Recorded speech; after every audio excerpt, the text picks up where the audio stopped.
Have a nice time dear students. साथियों, अभी तक हम लोगों ने नरेशन को पूरी तरह से समाप्त कर लिया है।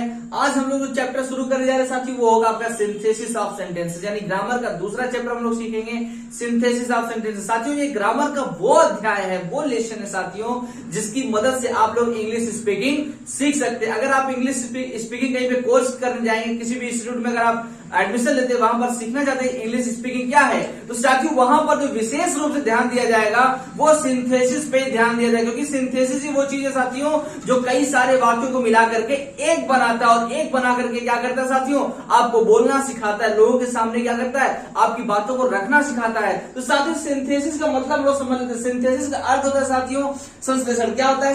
सिंथेसिस का अर्थ होता है संश्लेषण। संश्लेषण का क्या अर्थ होता है साथियों? संश्लेषण का मतलब होता है कई सारी चीजों को मिला करके एक बना देना। जैसे फोटोसिंथेसिस होता है, प्रकाश संश्लेषण। तो प्रकाश संश्लेषण में क्या होता है, बहुत सारी चीजें, धूप, हवा, पानी, ये सारी चीजें मिलकर क्या बनती हैं, ये पौधे का भोजन बनती है। तो बहुत सारी चीजें मिलकर के एक बन जाएंगी।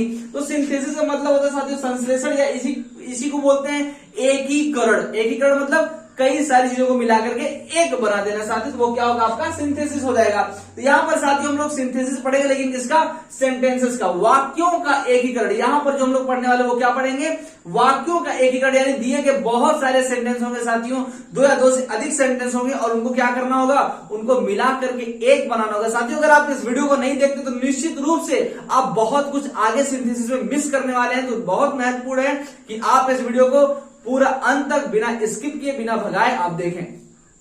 तो चलिए यहां से वीडियो की शुरुआत करने साथियों, लेकिन वीडियो शुरू करने से पहले आप सभी लोगों से निवेदन, तुरंत इस चैनल को सब्सक्राइब कर लीजिए और वीडियो को लाइक कर दीजिए साथियों। तो आइए हम लोग समझते हैं सिंथेसिस में आपको क्या करना है। सिंथेसिस मतलब साथियों होता है एकीकरण। महत्वपूर्ण बात आपको सबसे पहले नोट में लिखवाना चाहूंगा, आप नोट करके लिख लीजिए कि साथियों सिंथेसिस का रूल है कि जितने सारे सेंटेंस आपको इंग्लिश में दिए होंगे, जितने भी, चाहे 1 2 3 4 5 कितने भी सेंटेंस आपको दिए होंगे, सबसे पहले क्या करना, उन सभी का आपको क्या करना है, हिंदी अर्थ निकाल लेना। सारे सेंटेंसेस का हिंदी अर्थ निकालना है। फिर सारे सेंटेंसेस के हिंदी अर्थ को मिला करके हिंदी में एक वाक्य बनाना है। क्या करना है? सारे हिंदी वाक्यों को मिला करके एक हिंदी का वाक्य बनाना है, और वही जो एक हिंदी का वाक्य बनेगा वही आपका क्या होगा, सिंथेसिस कहलाएगा। तो नोट में लिखेंगे साथियों, दिए गए वाक्यों का सबसे पहले हिंदी अर्थ निकालेंगे, सभी का अलग अलग हिंदी अर्थ निकालने के बाद सभी हिंदी अर्थ को मिला करके एक वाक्य बनाएंगे, और एक वाक्य वही जो बनेगा साथियों वो क्या होगा, हमारा वही सिंथेसिस होगा। तो आइए थोड़ा सा इंट्रोडक्शन इसके बारे में आपको देते हैं, इसमें आपको क्या क्या पढ़ना है। तो सबसे पहली हेडिंग जो आपको पढ़नी होगी साथियों वो होगा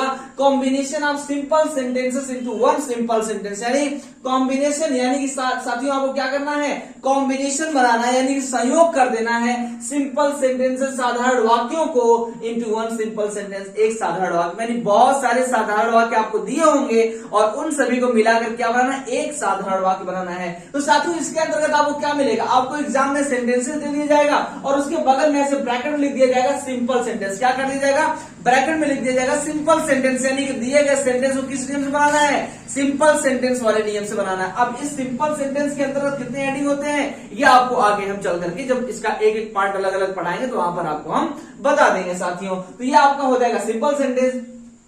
इसके बाद दूसरा हेडिंग साथियों combination of simple sentences into one complex sentence. साथियों यहां पर क्या करेंगे, यहां पर हम सिंपल सेंटेंस जो हमको दिया होगा उन सभी को मिलाकर क्या बनाना होगा, एक कॉम्प्लेक्स सेंटेंस बनाना होगा, जिसको हिंदी में बोलेंगे जटिल या मिश्रित वाक्य बनाना। तो साथियों इस प्रकार से हम लोग क्या करेंगे, अब इसके अंतर्गत बहुत सारी हेडिंग पढ़नी है, और किसके अंतर्गत क्या कॉन्जंक्शन, क्या प्रीपोजिशन, या क्या लगना है, या किस प्रकार से होगा, ये भी आगे हम आपको समझा देंगे। और उसके बाद लास्ट हेडिंग साथियों combination of simple sentences into one compound sentence, यानी कि साधारण वाक्यों को मिलाकर एक संयुक्त वाक्य बनाना। कंपाउंड यानी कि संयुक्त वाक्य बनाना साथियों। तो यहां पर हम लोग साथियों 3 हेडिंग पढ़ेंगे मुख्य रूप से।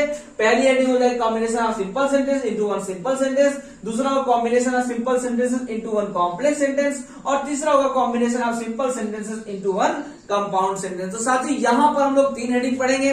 3 हेडिंग के अंतर्गत हम लोगों को बहुत सारे हेडिंग पढ़नी, लगभग 20 से ज्यादा हेडिंग पढ़ना है। तो इन्हें याद करना बड़ा मुश्किल होगा साथियों, इसलिए पहले से तैयार रहें। जितनी सारी बातों का आपको पढ़ाया जाएगा उसको आप टाइम टू टाइम अगर उसको दोहराते रहेंगे तो साथियों निश्चित रूप से आपको कंफ्यूजन होगा। अब आपको थोड़ी सी प्रॉब्लम रहती है बच्चों की, आखिर होती क्या है, ये 3 हेडिंग तो है, लेकिन बच्चे जब इसको याद करते हैं ना तो बहुत परेशान थे। लास्ट मुझसे कहते हैं, मैं पूरा सिंथेसिस पढ़ा के खत्म कर लेता हूं तो बच्चे मुझसे क्या बोलते हैं, सर कौन सा सर नियम सिंपल का, कौन सा कॉम्प्लेक्स, कौन सा सर कंपाउंड का, ये तो क्लियर ही नहीं होता। तो साथियों आपको मैं पहले ही बता दे रहा हूं कि अगर आज से आप लोग मेहनत नहीं करेंगे, अगर आज से आप लोग नहीं लगेंगे, इसको बराबर कंटिन्यू नहीं पढ़ते रहेंगे, तो निश्चित रूप से यही सवाल लास्ट में आप भी करेंगे, सर ये सिंपल, कॉम्प्लेक्स और कंपाउंड पहचानना बहुत मुश्किल होता है। तो साथियों मुश्किल नहीं है, ये मुश्किल नहीं है। आप बस सेंटेंस का नाम याद रखिए, उस हेडिंग को याद रखिए जिस हेडिंग के अंदर आप पढ़ने वाले हो। जो हेडिंग, जो शीर्षक आप पढ़ेंगे साथियों, बस उसका नाम याद रहेगा। सेंटेंस का भाव किस हेडिंग से मैच करता है, अगर आपको वो याद रहेगा तो कभी भी सिंपल, कंपाउंड और कॉम्प्लेक्स से आपको प्रॉब्लम नहीं होगी। लेकिन एक बात और विशेष आपको बताता हूं, आप शुरू से अगर ध्यान रखिएगा, अगर आप नोटिस करते रहेंगे तो लास्ट में आपका सवाल नहीं बनेगा सर पहचानना मुश्किल होगा। तो आप क्या करिएगा, शुरू से आप ध्यान दीजिए कि जो सिंपल में आप पढ़ेंगे वो आपको कॉम्प्लेक्स में नहीं मिलेगा, जो कॉम्प्लेक्स और सिंपल पढ़ेंगे साथियों आपको कंपाउंड में नहीं मिलेगा, जो कंपाउंड पढ़ेंगे साथियों वो सिंपल में नहीं मिलेगा। मतलब एक दूसरे से तीनों ही क्या है, बिल्कुल अलग होते हैं। बस सिंपल में थोड़ा सा क्या होता है कि एक जगह कॉन्जंक्शन एंड मिलता है, वही बाकी कंपाउंड से और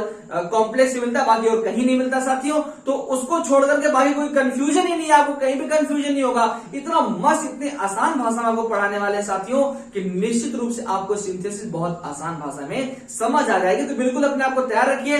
मैं यहां से हट जाता हूं, ये तीनों हेडिंग आप लिख के रख लीजिए। आप सिंथेसिस का डेफिनेशन भी लिख सकते हैं कि कई सारे वाक्यों को मिला करके जब हम सिंपल, कॉम्प्लेक्स और कंपाउंड बनाते हैं उसे क्या बोलते हैं, सिंथेसिस बोलते हैं साथियों, एकीकरण कहते हैं। तो इस प्रकार से आपका ये हो जाएगा साथियों। तो फटाफट इसे नोट कर लीजिए, वीडियो को पॉज कीजिए, इसे नोट करिए, फिर आगे आपसे बात करते हैं।